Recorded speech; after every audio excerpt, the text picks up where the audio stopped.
नमस्कार मंडळी, आजच्या जेवणात काय? आता तर तुम्हाला बघून कळलंच असेल की आज आपण मुठे बनवणार आहोत. तर मुठ्यांचे भरपूर प्रकार बनवले जातात, तर सगळ्यात जास्त सगळ्यांचा आवडता पदार्थ म्हणजे मुठे भरून. मोठ्या 2 वाट्या बेसन घेतलेलं आहे, पण बेसन आहे ते भाजून घेतलेलं आहे. त्यानंतर तांदूळ मम्मीने भाजून त्याचं पीठ बनवलेलं आहे, ते 2 मोठे चमचे घेतलेले आहे. कोथिंबीर, कढीपत्ता, मिरची हिरवी आपली जी असते तिखटवाली ती ठेचून घेतलेली आहे, 7 ते 8 घेतल्यात मिरच्या. लसूण थोडा जास्त घ्यायचा आहे कारण की आपल्याला फोडणीत पण वापरायचं आहे आणि जे पीठ भरणार आहोत त्यात पण आपल्याला वापरायचं आहे.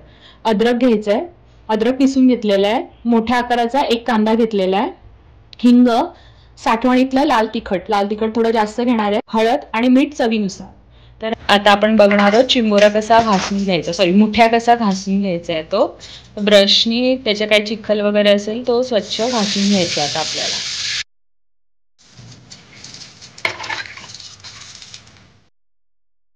खालची जी हा भाग आहे ना तो काढून टाकून द्यायचा आपल्याला. बघूया की पीठ कसं बनवायचं. आधी आपण मुठ्यांचं पीठ बनवणार आहोत.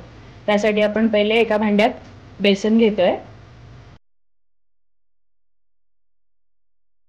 त्यानंतर जो आपण तांदळाचं पीठ भाजून घेतलेलं आहे ते टाकायचंय.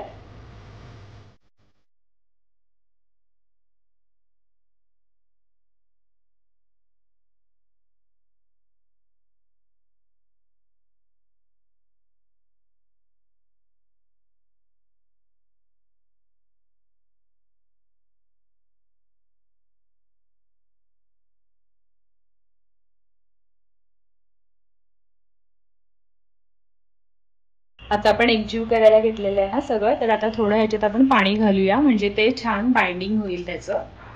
आता तुम्ही बघा कन्सिस्टन्सी कशी ऍडजस्ट करायची आहे. ती जाड पीठ राहिलं पाहिजे जे त्या शेलमध्ये व्यवस्थित बसेल आणि ते शिजलं पण पाहिजे, म्हणजे एकदम पण घट्ट नाही बनवायचं आणि एकदम पण पातळ नाही बनवायचंय. आता तुम्हाला अंदाज यायला पाहिजे की कसं झालंय. हे बघा एवढं घट्ट आपण करून घेतलेलं आहे, त्यामुळे जास्त लवकर ठेवायला लागतं. जो आपण ठेवलेला तर लसूण ते घालायचं आपल्याला. कढीपत्ता घेऊया सगळं आणि जे आपण पीठ बनवलंय ना त्यातलं थोडं पीठ आहे ना त्यात आपण पाणी मिक्स करून घेणार आहोत आणि ते फोडणीला वापरणार. आणि हिंग घालतोय नुसार, हळद,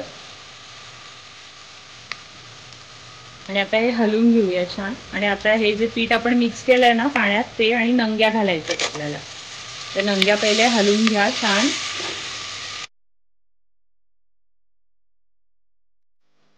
आता आपण चिंबोरी फोडायची अशी, चिंबोरी सॉरी मुठ्या.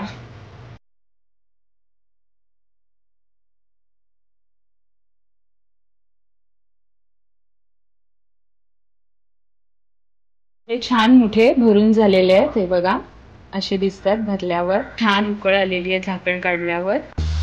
आता आपण आपले मुठे ह्याच्यात सोडणार आहोत.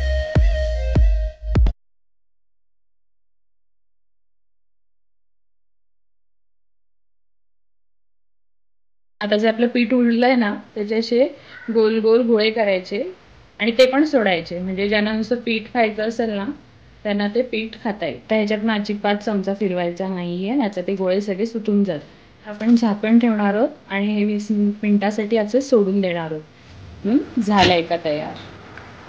बघा इतका सुगंध सुटलाय, अख्खा घरभर त्याचा सुगंध येतोय मस्तपैकी. बघा इतकंही मोठ्या तुम्हाला दिसणार नाही की जो असा निघालाय. जे आपण गठ्ठे टाकलेले ना मगाशी ते पण छान शिजलेले बघा.